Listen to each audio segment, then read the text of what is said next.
The MiG Design Bureau is located in central Moscow, just a few miles from Red Square and the Kremlin. All the aircraft which made the MiG name so famous over the years were designed and in some cases built here. The company's current chief designer is Arkady Slobodowski, the man responsible for the MiG-29. When you first sat down with a blank piece of paper, how do you go about designing what is an amazing-looking aircraft and very different from all of the other previous MiGs? To understand how all this happened, it's enough to draw 4 lines, just 4 lines. If we cut MiG-29 through the center line, we receive an aerodynamic profile of a wing. And the wing profile is the best aerodynamic structure. When we put the canopy, installed air intakes with engines, we created a load which this aircraft is capable to perform. In creating lift pressure, not only the wing is involved, but the whole structure of the aircraft. Here is all MiG-29 aircraft. Arkady, what did the Soviet Air Force want from the MiG-29? We wanted, together with Soviet Air Force, to create a soldier-fighter aircraft. Simple, reliable, an aircraft capable to solve all tasks, namely strike every target between a range of its activity, the combat range. What was the threat that the MiG-29 was designed to counter? It was to perform maneuverable air combat with F-16, Mirage or other aircraft of that time. There is no doubt, I think, that in close maneuverable air combat, MiG-29 is better. It has such a thrust-to-weight ratio, which no other aircraft in the world has. I was a navigator on Tornadoes in Germany during the Cold War, and this was the aircraft that we feared most. Your aircraft was designed to kill me.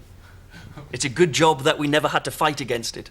Of course, this aircraft was not designed for aggressive tasks. This task was not stipulated. Its task is to protect borders of the state. Are you still involved with the design, the future design of the MiG-29? What is the future for the aircraft? The requirements of our Air Force changed, as well as the situation in the world. Our main opponent disappeared, and now we think that there is a very serious task for protecting the sky against terrorism. At this point, work is against ground targets, and these tasks, they require constant upgrading of the aircraft. And we're sure that MiG-29 will have a long, successful life in future. Arkady, can you remember the first time you saw the aircraft fly, what it looked like, what you felt? On October the 6th, 1977, this aircraft made its first flight. And for me, it was just happiness. Just a simple engineering happiness. But you are not a simple engineer. It was amazing to design this. This was your little baby. How did it feel for you to see it flying? We all were standing at the Zhukovsky airfield. On the field we had an external command post. And when aircraft landed, there was a small pause. We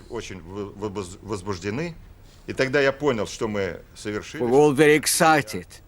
I took off my hat, threw it into the air, and I cried. And in the evening, as is usual according to our Russian tradition, we celebrated this event.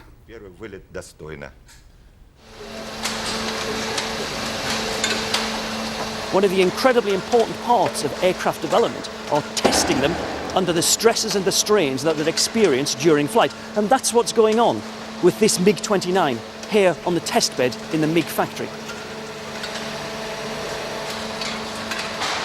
Mark, can you explain to me what's happening here? Here in the testing division for strength and pressure of MiG Corporation is tested airframe of MiG-29 aircraft. And when you say you're testing the airframe, what exactly are you doing to it? Well, to the airframe we put pressures and strains which the real aircraft undergoes during flight. In all points necessary for testing, like in real flight, like in real maneuvering, and in real air combat. And why do you need to do that? It's necessary to prove the service life of aircraft with a laboratory result. We need to guarantee the safe exploitation of the aircraft during its life cycle. During flight, different parts of aircraft needs different loads and different strengths, and changing from one maneuver to another, the location of the strengths are changed. And these loads during flight could lead to such noises, but fortunately the pilot during flight doesn't hear them.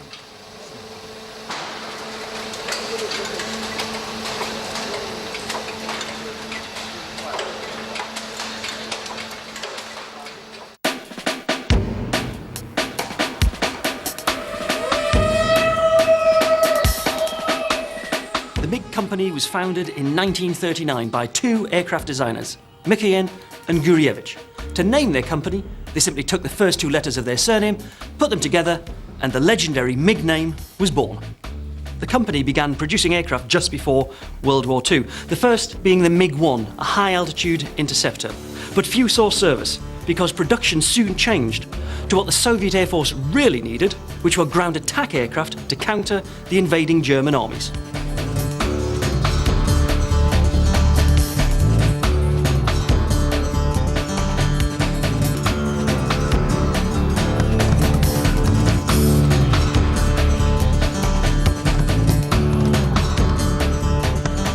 But it was immediately after the war that MiG began to make its name, when, in 1946, it produced the Soviet Union's first jet fighter, the MiG-9.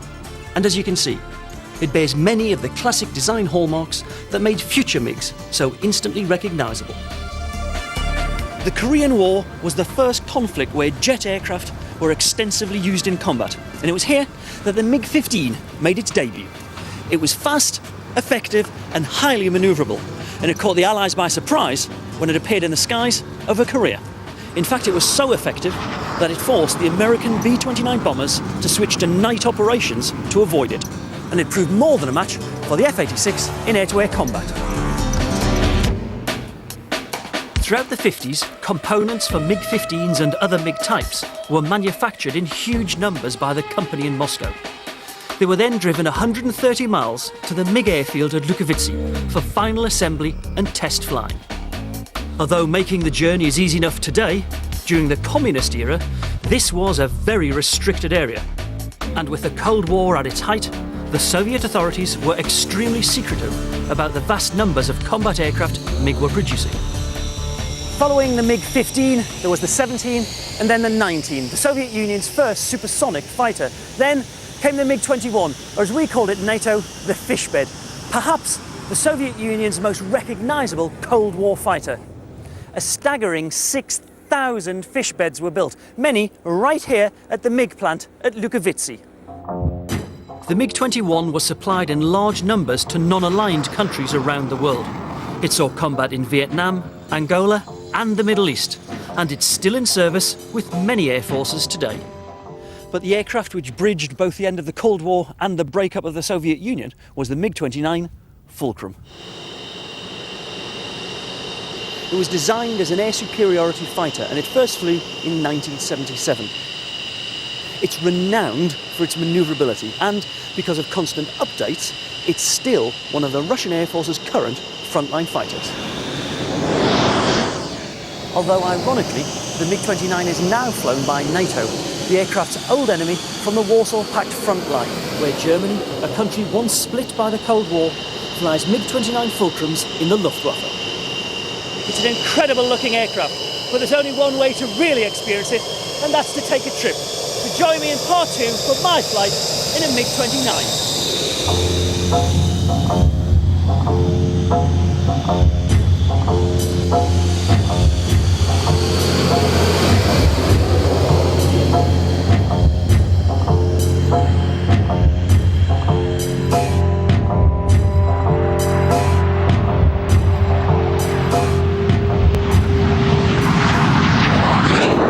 I've already been to some pretty sensitive areas on this trip, but this place, the Zhukovsky Flight Test Center, is the most highly restricted so far, and it's here that I'll be taking my flight on the MiG-29.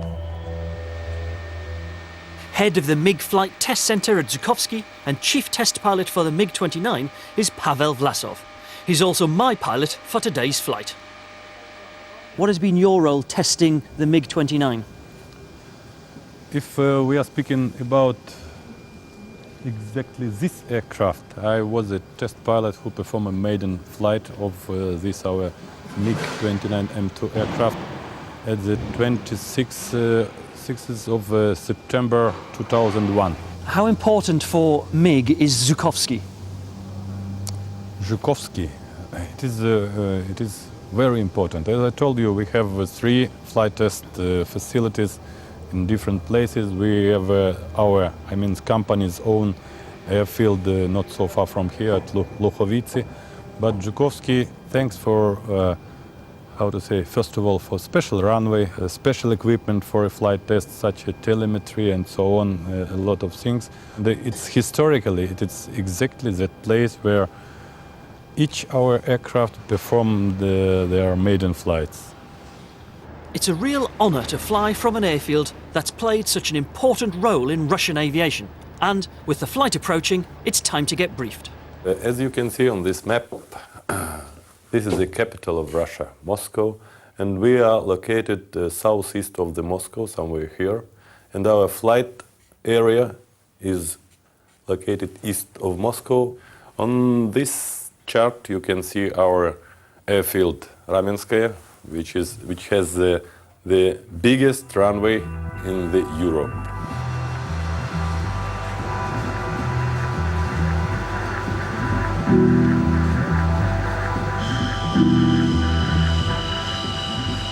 Okay, John, are you ready for startup? I am ready for startup, Pavel. Good. Так, правый рот на малом газе, 29 вольт от правого. Запускаю. Okay, John, starting up right engine now. Okay. Отказ бокового канала. What's the lady Нет asking ножниц us? стабилизатора. It's okay. Initiate the fly-by-wire self-test only now. Okay, there's something you had to do a check of the fly-by-wire system in a tornado sometimes. Yeah. Борт 1, 5, 4. Just as in aircraft like the Eurofighter and the F-18, automated warnings in the MiG are delivered by a female voice. Pilots, it seems, are more inclined to listen to a woman than a man. Air refueling prop is extended. That's a new feature for this model, isn't it? Yes. Joining us for the early part of our flight is the naval version of the MiG-29, the K model. Okay, now the K is taxing out. On your right. It's a very handsome-looking aircraft, Pavel. Very handsome. Thank you for the compliment. We are ready.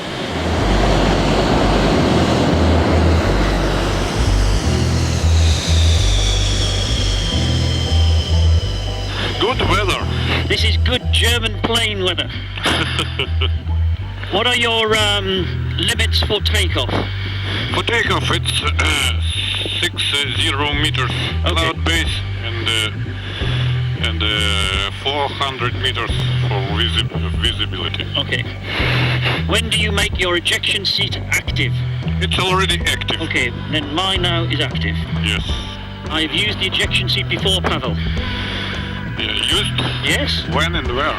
I was in Iraq in the war in 1991. Yes. I was shot down. Wow, bad luck. Very bad luck. Do you know what I was shot down by? I believe something with the missiles. A Soviet missile. Yeah. Sorry about that. That's okay. This is a huge runway. How long did you say it was? It is 5,400 meters. 5,400 meters, and how wide? 100 meters. That is a massive runway. In fact, this runway at Zhukovsky is almost a mile longer than the main runway at Heathrow Airport. Everything looks all right. That's very good. That's most comforting.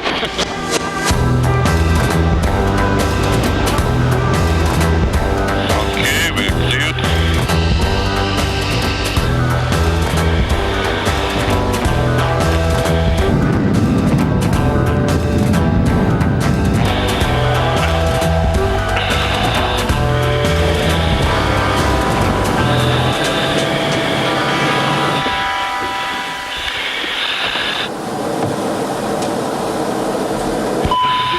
Места опасные. Yes, lady's voice tell us we are flying too close to ground. Okay, and what, 150 meters, what's that, 400 feet? 450 feet. Yes. When you're practicing your low flying, what sort of height would you normally fly at? It depends on what we are going to do, you know.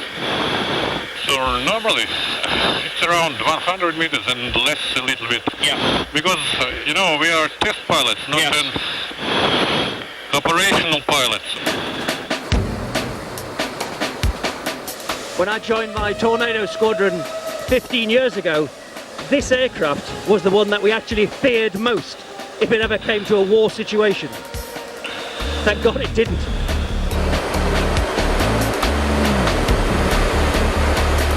Our main tactic to try to avoid the Fulcrum was to fly as low and as fast as possible.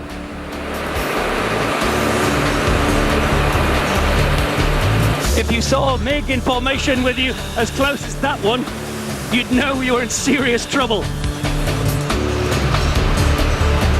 If one ever got behind you and you saw it doing this, there'd be no need to ever claim your pension. Pavel, what was your first aircraft that you flew, the first MiG? It was MiG-29. Right. In 1979. How old were you when you started flying the MiG-21? MiG-21, I was 19 years old.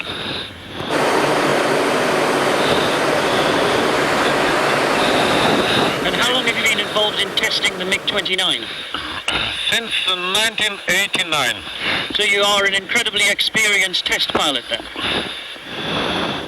Maybe not incredibly, but just experienced. Up and away. MiG designer Arkady Slobodowski had told me the MiG-29 has a huge thrust-to-weight ratio. Flying it, I can tell him he's right.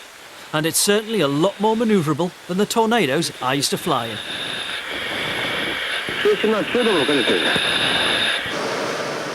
This is which version of the MiG-29 is this one? This is MiG-29 M2.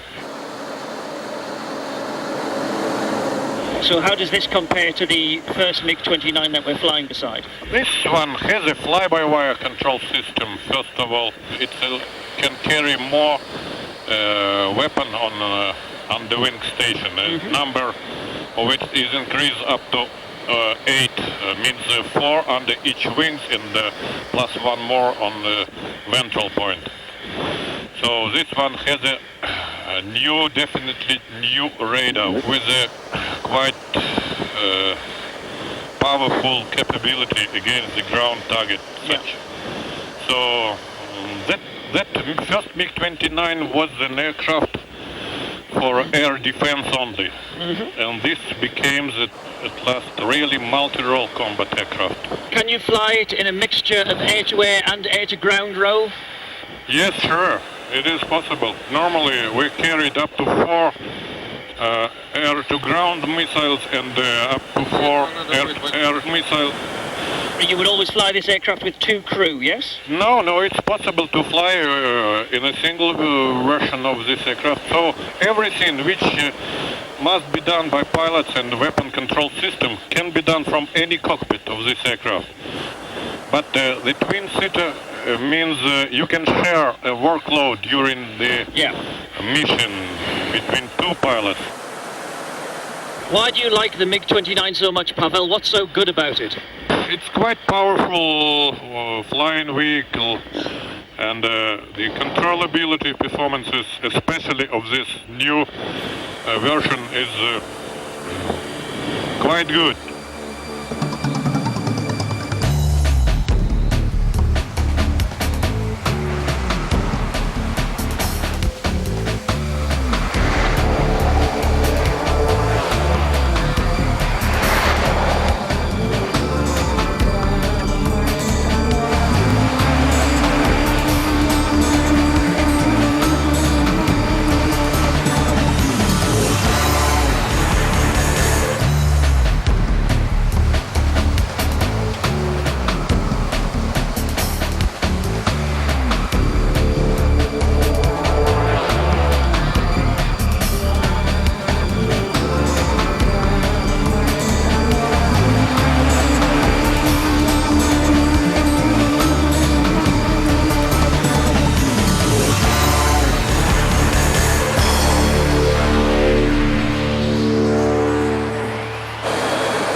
If you'd have told me 15 years ago that I'd be flying near to Moscow with a MiG-29 on my wing, I would have said you were mad.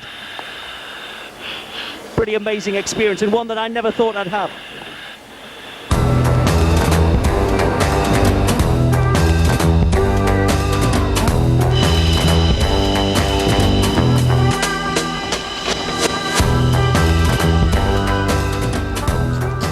Thank you, Pavel. You are welcome. Do you know, I never thought that I'd do that. That was. Do you know what really caught me out? When you did that hook, that I've never seen anything like that before. That was just unbelievable. Each thing happens one time first. Yes. made it hook for you. That's true. That was good. That was amazing. That was very, very impressive. I enjoyed that. I can't thank you enough. This has been a fascinating and intriguing trip to a company that only a few years ago was deep behind the Iron Curtain, and it's given me a chance to experience the power and the performance of the MiG-29, an aircraft which is an icon in the world of military air power.